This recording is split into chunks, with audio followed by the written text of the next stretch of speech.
ನಮಸ್ಕಾರ ಕರ್ನಾಟಕ. ಸೊ ಇವತ್ತು ನಾನು ಮಾತಾಡ್ತಾ ಇರೋದು ನಾನು ಯೂಸ್ ಮಾಡುವಂಥ ಒಂದು ವೈರ್ಲೆಸ್ ಮೈಕ್ನ ಬಗ್ಗೆ. ಸೊ ನೀವೇನಾದರೂ ಕಂಟೆಂಟ್ ಕ್ರಿಯೇಟರ್ ಆಗಿದ್ದರೆ, ಫಾರ್ ಎಕ್ಸಾಂಪಲ್ ವ್ಲಾಗರ್ಸ್ ಆಗಿರ್ಬೋದು, ಅಥವಾ ಟೆಕ್ ರಿಲೇಟೆಡ್ ಕಂಟೆಂಟ್ ಕ್ರಿಯೇಟ್ ಮಾಡೋರಾಗಿರ್ಬೋದು, ಅಥವಾ ಪಾಡ್ಕಾಸ್ಟ್ ಮಾಡೋರಾಗಿರ್ಬೋದು, ಟೀಚಿಂಗ್ ಚಾನಲ್ ಮಾಡೋರಾಗಿರ್ಬೋದು, ಒಂದು ಒಳ್ಳೆಯ ಆಡಿಯೋ ಕ್ವಾಲಿಟಿ ತುಂಬಾ ಇಂಪಾರ್ಟೆಂಟ್ ಆಗಿರುತ್ತೆ. ನಿಮ್ಮ ಒಂದು ವಿಡಿಯೋ ಕ್ವಾಲಿಟಿ ತುಂಬಾ ಚೆನ್ನಾಗಿದ್ದು, ತುಂಬ ಒಳ್ಳೆ ಸಿನಿಮ್ಯಾಟಿಕ್ ಶಾರ್ಟ್ಸ್ ಇದ್ದರೂ ಕೂಡ ಆಡಿಯೋ ಚೆನ್ನಾಗಿಲ್ಲ ಅಂದರೆ ನಿಮ್ಮ ಒಂದು ವಿಡಿಯೋನ ಯಾವುದೇ ಕಾರಣಕ್ಕೂ ಯಾರೂ ನೋಡೋದಿಲ್ಲ. ಅಷ್ಟು ಇಂಪಾರ್ಟೆಂಟ್ ಆಗಿರುತ್ತೆ ಈ ಒಂದು ಆಡಿಯೋ ಕ್ಲಾರಿಟಿ. ಸೊ ಅದಕ್ಕೆ ಇವತ್ತು ನಾನು ಯೂಸ್ ಮಾಡುವಂಥ ಒಂದು ಮೈಕ್ರೋಫೋನ್ನ ಬಗ್ಗೆ ನಿಮಗೆ ಪರಿಚಯ ಮಾಡಿಸ್ಕೊಡ್ತಾ ಹೋಗ್ತೀನಿ. ಫಾರ್ ಎಕ್ಸಾಂಪಲ್, ನಾನು ಸ್ಟಾರ್ಟಿಂಗಲ್ಲಿ ಕಂಡೆನ್ಸರ್ ಮೈಕ್ನು ಯೂಸ್ ಮಾಡಿದ್ದೀನಿ, ಮತ್ತು ವೈರ್ಡ್ ಬರುತ್ತಲ್ಲ ಲ್ಯಾವೆಲಿಯರ್ ಮೈಕ್ರೋಫೋನು, ಅದನ್ನು ಕೂಡ ಯೂಸ್ ಮಾಡಿದ್ದೀನಿ. ಬಟ್ ಇವಾಗ ನಾನು ಯೂಸ್ ಮಾಡ್ತಿರೋದು DJI mic mini wireless microphone.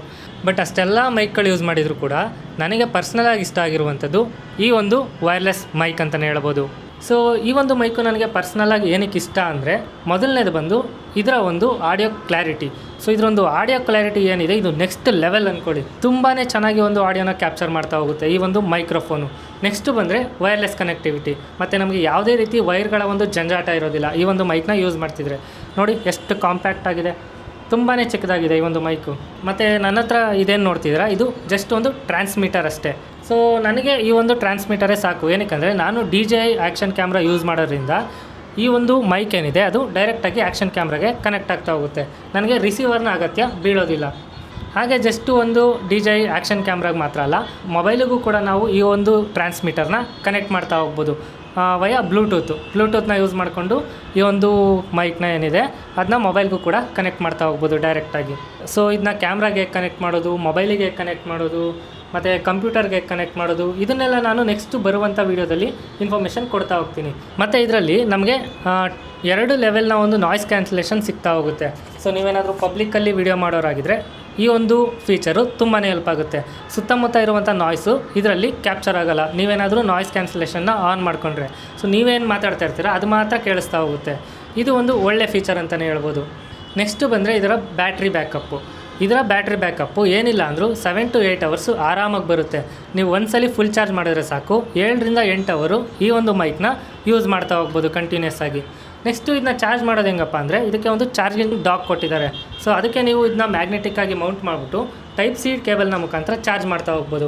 So full charge ಆಗೋಕ್ಕೆ ಇದೇನಿಲ್ಲ ಅಂದರೂ 2-3 ಅವರ್ ತಗೊಳುತ್ತೆ. 2-3 ಅವರ್ ಚಾರ್ಜ್ ಮಾಡಿದ್ರೆ ಸಾಕು, ಆರಾಮಾಗಿ 8 ಅವರು ಈ ಒಂದು ಮೈಕ್ನ ಯೂಸ್ ಮಾಡ್ತಾ ಹೋಗ್ಬೋದು ನೀವು ಕಂಟಿನ್ಯೂಸ್ ಆಗಿ. ನೆಕ್ಸ್ಟ್ ಇದು ವೈರ್ಲೆಸ್ ಆಗಿರೋದ್ರಿಂದ ಇದರ ರೇಂಜ್ ಬಗ್ಗೆ ನಾವು ಮಾತಾಡಲೇಬೇಕು. ಸೊ ಅಪ್ ಟು 100 ಮೀಟರ್ಸು ನೀವು ಆರಾಮಾಗಿ ಈ ಒಂದು ಮೈಕ್ನ ಯೂಸ್ ಮಾಡ್ತಾ ಹೋಗ್ಬೋದು ವೈರ್ಲೆಸ್ ಆಗಿ. ಸೊ ನಿಮ್ಮ ಕ್ಯಾಮ್ರಾ 100 ಮೀಟ್ರ್ ದೂರ ಇದ್ದರೂ ಕೂಡ ಈ ಒಂದು ಮೈಕ್ನ ಯೂಸ್ ಮಾಡಿಕೊಂಡು ನೀವು ವಿಡಿಯೋ ರೆಕಾರ್ಡಿಂಗ್ನ ಮಾಡ್ತಾ ಹೋಗ್ಬೋದು. ಆಡಿಯೋ ತುಂಬಾ ಚೆನ್ನಾಗಿ ಕ್ಲಾರಿಟಿ ಬರುತ್ತೆ ಆವಾಗಲೂ ಕೂಡ, 100 ಮೀಟ್ರ್ ದೂರ ಇದ್ದರೂ ಕೂಡ. ಸೊ ಇಷ್ಟೆಲ್ಲ ಫೀಚರ್ ಇರುವಂಥ ಈ ಒಂದು ಮೈಕ್ನ ಪ್ರೈಸ್ ಬಗ್ಗೆ ಮಾತಾಡಲೇಬೇಕಲ್ವಾ. ಸೊ ಇದು ಸ್ವಲ್ಪ ಎಕ್ಸ್ಪೆನ್ಸಿವ್ ಅನಿಸ್ಬೋದು. ಕೇವಲ ಒಂದು ಟ್ರಾನ್ಸ್ಮಿಟರ್ನ ಪ್ರೈಸು ನಮಗೆ 5000 ಅಥವಾ 5500 ರುಪೀಸ್ವರೆಗೂ ಬೀಳುತ್ತೆ ಈ ಒಂದು ಟ್ರಾನ್ಸ್ಮಿಟರ್ನ ಪ್ರೈಸು. ನೆಕ್ಸ್ಟು ಇನ್ನೊಂದು ಕಾಂಬೋ ಬರುತ್ತೆ. ಕಾಂಬೋ ಅಂದರೆ ಏನಪ್ಪ ಅಂದರೆ, ಒಂದು ಟ್ರಾನ್ಸ್ಮಿಟರ್ ಬರುತ್ತೆ, ಇನ್ನೊಂದು ರಿಸೀವರ್ ಬರುತ್ತೆ. ಸೊ ರಿಸೀವರ್ನ ಏನಕ್ಕೆ ಯೂಸ್ ಮಾಡ್ತೀವಿ, ನಾವೇನಾದರೂ ಕ್ಯಾಮ್ರಾಗೆ ಕನೆಕ್ಟ್ ಮಾಡಬೇಕು ಅಂದರೆ, ಲ್ಯಾಪ್ಟಾಪಿಗೆ ಕನೆಕ್ಟ್ ಮಾಡಬೇಕು ಅಂದರೆ, ಆ ಒಂದು ಪರ್ಪಸ್ಗಳಿಗೆ ರಿಸೀವರ್ನ ಯೂಸ್ ಮಾಡ್ತಾ ಹೋಗ್ತೀವಿ. ಸೊ ಆ ಒಂದು ಕಾಂಬೋದ ಬೆಲೆ ಏನಿರುತ್ತೆ ಅದು 8000ದಿಂದ 8500 ಆಗುತ್ತೆ. ಸೊ ನೆಕ್ಸ್ಟು ಇದಾದಮೇಲೆ ಇನ್ನೊಂದು ಕಾಂಬೋ ಯಾವುದಪ್ಪ ಅಂದರೆ, 2 ಟ್ರಾನ್ಸ್ಮಿಟರ್ ಮತ್ತು 1 ರಿಸೀವರ್ ಬರುತ್ತೆ. ನೀವೇನಾದರೂ ಪಾಡ್ಕಾಸ್ಟ್ ಮಾಡೋರಾಗಿದ್ದರೆ ಅಥವಾ ಇಂಟರ್ವ್ಯೂ ಮಾಡೋರಾಗಿದ್ದರೆ ನಿಮಗೆ ಆ ಒಂದು ಕಾಂಬೋ ಸೂಟಬಲ್ ಅಂತಲೇ ಹೇಳ್ಬೋದು. ಅದರ ಪ್ರೈಸ್ ಏನಿರುತ್ತೆ ಅರೌಂಡ್ 12000 ಇರುತ್ತೆ. ಅಕಾರ್ಡಿಂಗ್ ಟು ನಿಮ್ಮ ಒಂದು ಏನು ರಿಕ್ವೈರ್ಮೆಂಟ್ ಇರುತ್ತೆ, ಆ ಒಂದು ರಿಕ್ವೈರ್ಮೆಂಟ್ಗೆ ತಕ್ಕಂತೆ ನೀವು ಯಾವ ಕಾಂಬೋ ಬೇಕೋ ಆ ಒಂದು ಕಾಂಬೋನ ತಗೊತಾ ಹೋಗ್ಬೋದು. ಸೊ ಇದಾಗಿತ್ತು ನಾನು ಯೂಸ್ ಮಾಡುವಂಥ ಒಂದು ಮೈಕ್ನ ಸಣ್ಣ ಒಂದು ಇನ್ಫಾರ್ಮೇಷನ್ನು. ವಿಡಿಯೋ ಆಗಿತ್ತು ಅಂತ ಕಮೆಂಟ್ ಮಾಡಿ ತಿಳಿಸಿ. ಈ ವಿಡಿಯೋನ ಇಲ್ಲಿಗೆ ಮುಗಿಸೋಣ. ಸಿಗೋಣ ಮುಂದಿನ ವಿಡಿಯೋದಲ್ಲಿ. ನಾನು ನಿಮ್ಮ ಡಕೋಟಾ ಇಂಜಿನಿಯರ್ ಮಾಡುವ. ಧನ್ಯವಾದಗಳು.